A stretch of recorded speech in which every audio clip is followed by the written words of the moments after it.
मेरे चैनल धर्मज्ञान पर आप सबका हार्दिक स्वागत है। चैनल को सब्सक्राइब करें ताकि आने वाली सारी वीडियो आप सभी तक पहुंच सकें। दोस्तों, आज मैं उन महापुरुष के बारे में बताऊंगा जिनके वजह से हनुमान जी की दिव्य वाणी कली हनुमाणी हम तक पहुंच सकी है। उनका नाम हनुदास है। हनुदास जी के आरंभिक जीवन में वे हनुमान शब्द से अनजान थे।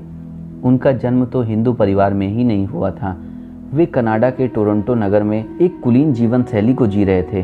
उनके जीवन में परिवर्तन तब आया जब उन्होंने पहले अपनी पत्नी को एक दुर्घटना में खो दिया और उसके बाद उनका पुत्र भी मादक पदार्थों और मनोविदलता नाम की मानसिक बीमारी की भेंट चढ़ गया। उनके पुत्र की धीमी मृत्यु ने उन्हें झकझोर कर रख दिया था। मनोविदलता ऐसी बीमारी है जिससे ग्रस्त रोगी को ऐसी वस्तुएं और लोग दिखाई देते हैं जो वास्तविकता में नहीं होते हैं। हनुदास ने अपने पुत्र को इसी दिमागी अंधकार की गहराइयों में मरते देखा था। अपने पुत्र के अंतिम संस्कार के दिन उन्हें अपने भीतर एक अजीब सी शून्यता का अनुभव हो रहा था।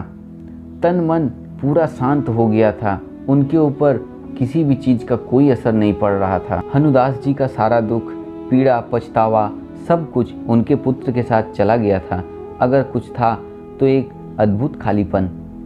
अंतिम संस्कार के बाद उनके भाई और वे घर जा रहे थे।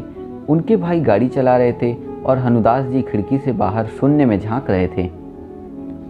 वे खिड़की से बाहर तो देख रहे थे पर सभी दृश्य उनके मन पर बिना कोई छाप छोड़े फिसलते जा रहे थे। तभी अचानक एक विचित्र दृश्य ने उनके मन को एक बार फिर सक्रिय कर दिया। उनके मुख से अनायास ही निकल पड़ा, तिलस्मी वानर, अद्भुत वानर उड़ रहा है, देखो। हनुदास जी जिस गाड़ी में थे उसी के पास से एक और गाड़ी रास्ते पर चल रही थी। उन्होंने उसी गाड़ी के ऊपर एक विशाल घने बालों वाली आकृति को सहजता से मंडराते देखा था।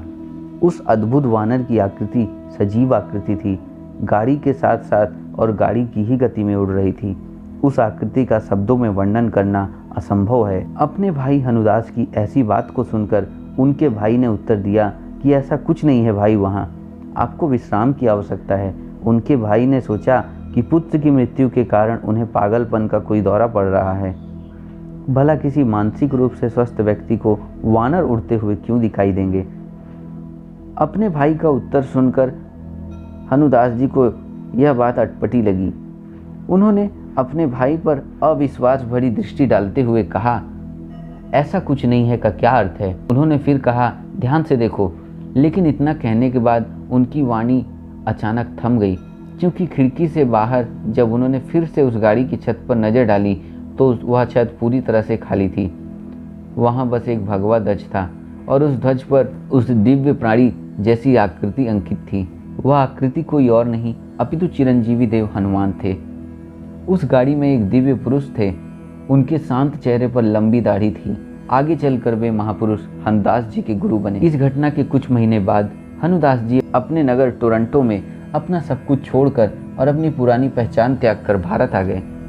फिर गुरुदेव ने उनको नया नाम दिया था, हनुदास। इस नाम का अर्थ है ऐसा मनुष्य जिसने अपना जीवन हनुमान जी को समर्पित कर दिया हो। हनुदास जी ने उड़ते वानर के दृश्य को गुरुदेव के सामने संदेह भरे शब्दों में वर्णन किया। इसलिए गुरुदेव ने उड़ते वानर के दृश्य को बताते हुए कहा था, हनुदास, वह आपका मतिभ्रम नहीं था। उस दिन आपने सचमुच में चिरंजीवी हनुमान जी के दर्शन किए थे। गुरुजी बताते हैं कि दुख व ज्ञान से ग्रस्त आत्माओं को वे सही राह दिखाते हैं, इसलिए बहुत सारी बुरी शक्तियाँ उन्हें शत्रु के रूप में देखती हैं। हनुमान जी उन्हीं बुरी शक्तियों से उनकी रक्षा के लिए उनके साथ रहते हैं। गुरुजी की बात को सुनकर हनुदास जी लज्जित हुए, क्योंकि उन्होंने हनुमान जी की लीला पर संदेह किया था। हनुदास कहते हैं कि मुझे नहीं पता था कि वह दिव्य आकृति किसी धर्म के प्रसिद्ध देव की आकृति है। मुझे कोई जानकारी ही नहीं थी, तो वह दृश्य कल्पना कैसे हो सकता है, क्योंकि बिना जानकारी के कल्पना नहीं की जा सकती है। उस एक पल में मानो मैंने पूरा जीवन जी लिया हो। वो दृश्य मात्र एक पल का था और उसके बाद हनुमान जी पुनः मेरी आंखों से ओझल हो गए। ऐसा लगा जैसे वे एक छोटी सी आकृति बनकर उस ध्वज पर अंकित हो गए। अब मेरी आंखें ध्वज पर हनुमान जी की केवल एक छोटी सी छाप देख सकती थी। फिर गुरुजी मुस्कान के साथ बोले कि साधारण आंखों को बस यही दिखता है। फिर वे महाभारत काल में अर्जुन के रथ पर हनुमान जी की उपस्थिति को बताते हुए कहते हैं कि उस समय भी भगवान कृष्ण और पांडवों के अलावा उन्हें कोई और नहीं देख पाया। गुरुदेव ने आगे बताया कि केवल पवित्र आत्माएं हनुमान जी को देख सकती हैं। जब आप अपने पुत्र का अंतिम संस्कार करके लौट रहे थे तब आपका मन पूरी तरह खाली था, बाहरी संसार के झंझट से एकदम अलग था। जिस समय आपने हनुमान जी को मेरी गाड़ी के ऊपर उड़ते देखा उसी समय आपका मन फिर सक्रिय हो गया। इस कारण हनुमान जी आपको दिखाई देना बंद हो गए। जब फिर आप उतने ही पवित्र हो जाएंगे तो वे आपको फिर दिखाई देंगे।